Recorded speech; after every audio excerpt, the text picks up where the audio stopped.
Canada's next big election is out in British Columbia, where the NDP, led by Dave Edby, are facing a very tight and surprisingly tight race coming up. So I decided to bring in the country's best internet election expert in the National Telegraphs, Wyatt Claypool. Wyatt, thank you much for coming on, being here with us today. Absolutely. Thanks for having me on. And I'm always up to talk about elections and polls and whatnot. And that's why this British Columbia provincial election has been one of the most exciting things to follow, because a year ago, we were not supposed to be in this tight of a race. But obviously, we're probably going to get into that here. Yeah, so for those who don't know, the most recent poll has a 2-point race between the NDP and the Conservative Party. And this is interesting because the Conservative Party is new. For decades, BC was run by the Liberals, which are now the artist formerly known as Liberals is called the BC United Party under Kevin Falcon. And they have fallen completely off the map in a fascinating way. And the utter surge of this new Conservative Party has really shaken a lot of people out in BC, some in a good way, those who want change, and some who sort of thought BC was forever going to be a, very center to far left place where it's liberal or it's NDP or it's liberal or it's NDP. That seems to be threatened. So can you give us a bit of your take on the most recent poll? Well, to set the table a little bit and to comment on what you were mentioning about it being a very, center-left province, it's only really center-left because in the 80s, after the collapse of the Social Credit Party, because there wasn't enough time to actually have a clear conservative alternative set up in order to take on the NDP, who was the party that then took over after Social Credit collapsed, all of both conservatives and liberals just joined the BC Liberal Party. And so everyone has stereotypically then thought of British Columbia as this very left-wing place, when it's more so there hasn't been that conservative option on the table. Now, since about a year ago, that Kevin Falcon in the BC United Party kicked out John Rustad, and then he went over and joined the BC Conservative Party, which was kind of just a holding, it was just a bunch of people who were keeping the name alive, running a couple candidates every election, but weren't taking, we're just maintaining this shell of a Conservative Party. As soon as John Rustad joined it, they've been surging since he ended up being kicked out by Kevin Falcon, which was the worst mistake Kevin Falcon has made in his entire career. So the new pullout from Liaison Strategies has the NDP at 40%, the Conservatives at 38%, there's the Greens at 10%, and United, the former BC Liberals, at only 9%. And this poll has a margin of error of about 3%. So right now, the NDP and the Conservatives are in a virtual tie. And that is a horrible place for Premier David Eby, the NDP leader, to be in right now, because most voters, if people don't follow elections very closely and they see these polling trends saying, well, see, the NDP is going to win because they're still ahead in this poll and most polls. The problem with that, though, is that a lot of voters don't pay attention to the election until a couple weeks, sometimes before the election, a couple months before the election. So the fact that the Conservatives, who have been cash-strapped this entire time, they have not had good fundraising until this last quarter. The fact that they are within punching distance of the NDP, especially around Metro Vancouver, where there was only 3% separating the BC NDP from the Conservatives. The NDP is 42% in Metro Vancouver, and the Conservatives are at 39%, which is extremely close. And if that one region just shifts by 3 or 4% towards the Conservatives, they'll win Surrey, and they'll probably start winning some Vancouver area ridings. The Conservatives are doing very well out in the rural areas. BC is actually an extremely conservative province when you go out to the rural areas, even more so than Alberta, New Brunswick, and Saskatchewan. Yeah, So a lot of mining and industry there. That it's a lot of well-paying blue-collar jobs who are in resource industries there. So those people tend this to is an not area vote. of the country where the Christian Heritage Party provincially sometimes grabs up 20% of the vote in some of these ridings. So the problem right now for the NDP is they're running into a wall of support. They are purely on the defensive right now, and the problem when you're on the defensive is you're taking no new territory. Everyone knows the BC NDP. They've been in power for 8 years, previously under John Horgan. but John Horgan was diagnosed with cancer, and so he stepped down so he could then become the ambassador to Germany for Canada, a much easier job. So then he could also get cancer treatment at the same time. Notice how he also is getting his cancer treatment in Germany, not in British Columbia, because David Eby and John Horgan before him were absolutely parading the BC healthcare system with just massive amounts of spending on nonsense that the province doesn't need, and then neglecting to actually properly take care of the healthcare system, on top of the fact that David Eby is still enforcing COVID vaccine mandates on BC nurses and doctors, which have chased away a lot of medical professionals to other provinces or to the United States. So the BC NDP is a known quantity. BC voters have either good impressions of them or bad impressions. And so right now they're only losing votes. They're not going to say anything new that's going to bring people back towards them.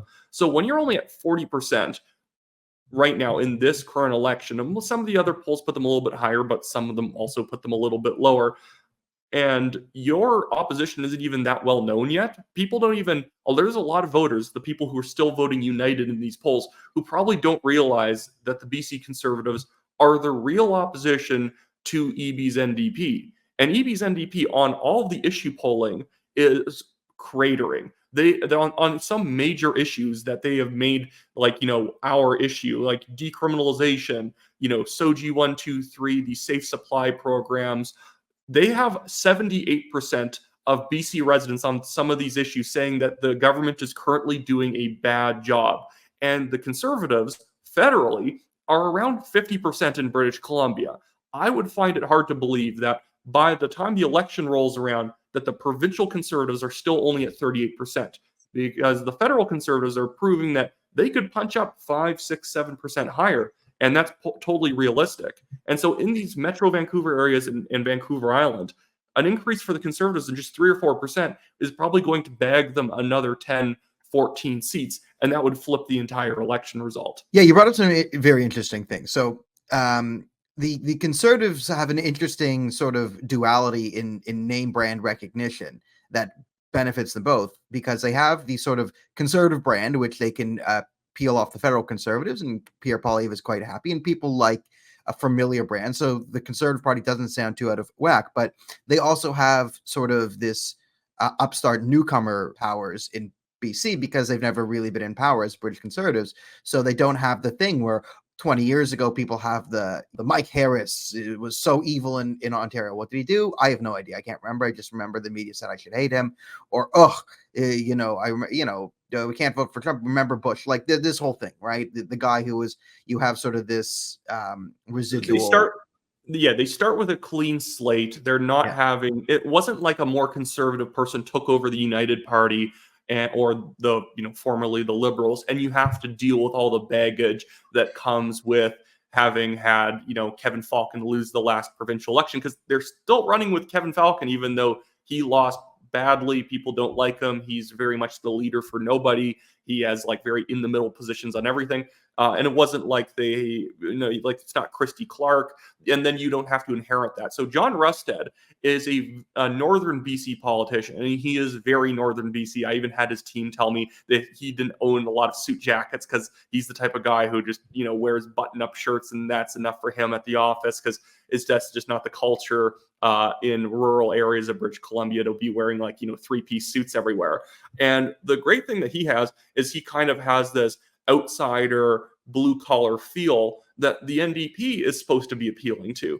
Exactly. The problem with David Eby right now is David Eby is exactly the opposite leader that you want for the BC NDP. They already have downtown Victoria and Vancouver activists on lock. So why on this planet would you choose David Eby to be your next leader? And it wasn't like, but the NDP voters really liked him. He was acclaimed. The BC NDP bullied everyone out from running against David Eby, because I don't know why, but some people in the background liked him, but also recognized that he probably couldn't win a straight up NDP leadership race against some strong opponents. And so they engineered a race so that he would win, not realizing that this guy then has to run to be premier in a general election at some point, and nobody likes him because he comes off hubris. what?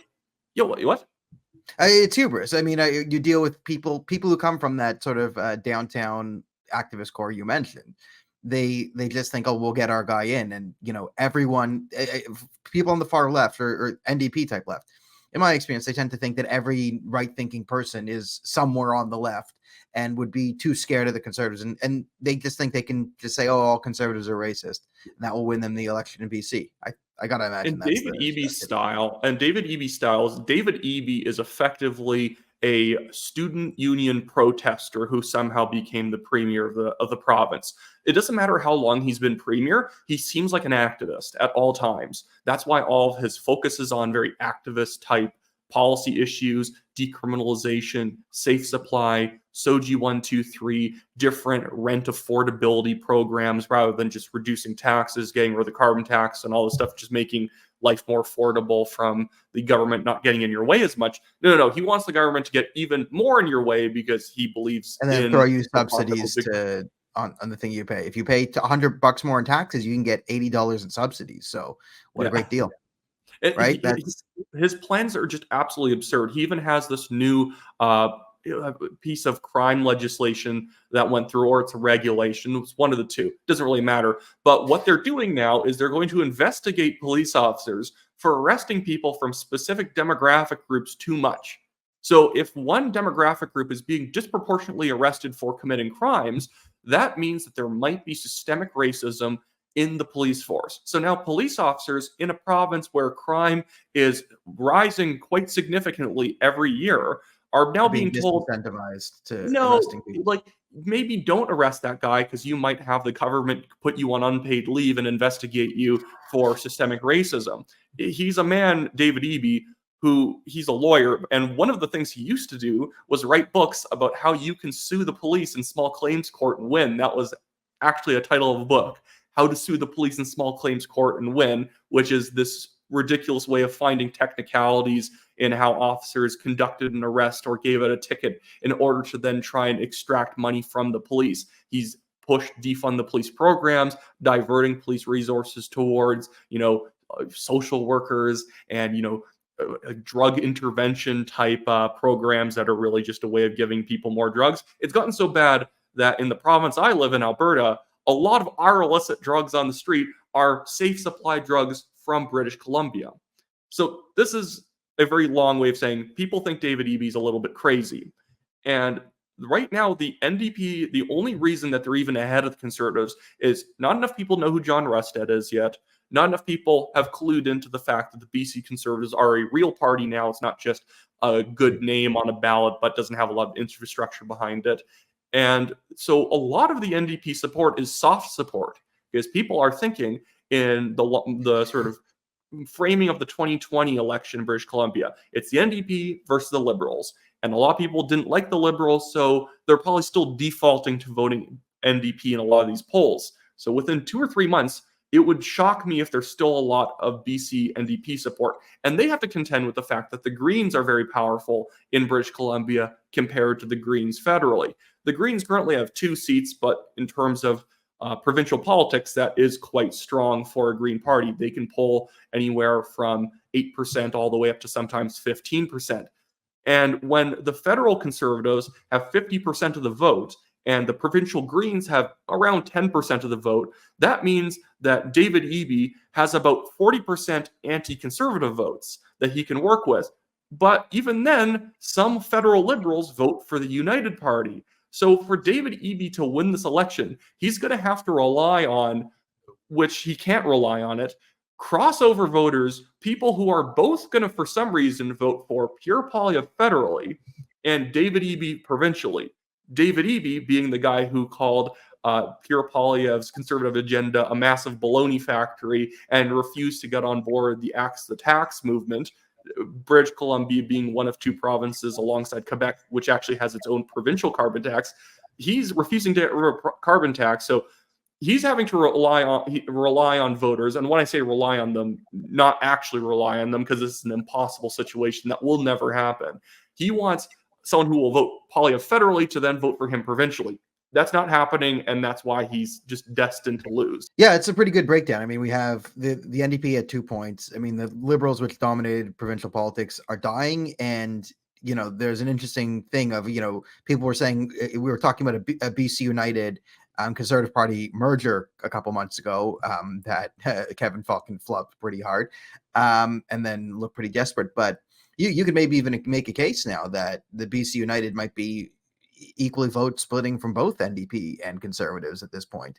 Like it's not even an anchor on the Conservative Party, really. And again, if you're a federal Conservative Party supporter, within the next 2-3 months, there's no excuse to be voting for anyone but the BC Conservative Party. And I believe that's what's going to happen. The vast majority, when I say vast majority, I mean like 90-95% of federal Conservatives are probably going to be voting for the BC Conservative Party. So now United is just holding federal Liberal supporters away from going towards the BC NDP or the BC Greens. So at this point, as much as people are thinking we need the United to merge with the Conservatives so we can get together and beat the NDP, no, this is actually great to have United still in the race, and as well as never combined with people who have proven themselves to be complete failures.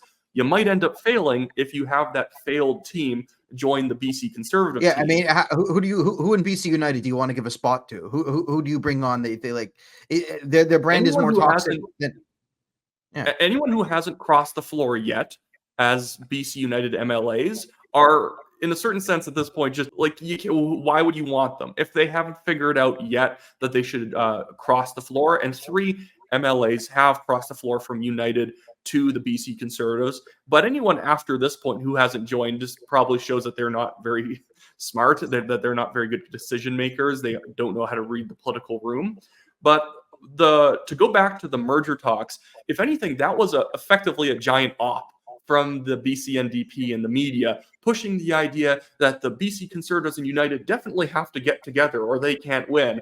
And David Eby kept doing all these speeches about how Kevin Falcon and John Rustad are, going to try and team up so that lobbyists can get back into the legislature, even though the NDP is a massive lobbyist party.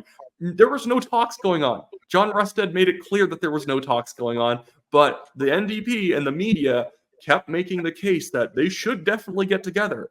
And if you ever listen to your enemies giving you advice, you deserve to lose. But John Rustad, being an actual smart adult, understood that I'm not going to do that. But then Kevin Falcon was like bending over backwards saying, well, this is a great idea. We should join together and maybe I should be the leader of the new merger party. Yeah. That's the thing. How to get yourself under 10% in 10 easy steps. Yeah. All right. Well, thank you so much, Wyatt, for coming on, breaking it down for us, giving us a 101. Everyone check out Wyatt Claypool on Twitter or X and the National Telegraph on YouTube if you want more Canadian election content coverage on BC election, federal elections, everything. While you're doing a great job. Thanks for joining us, and we will see you next week.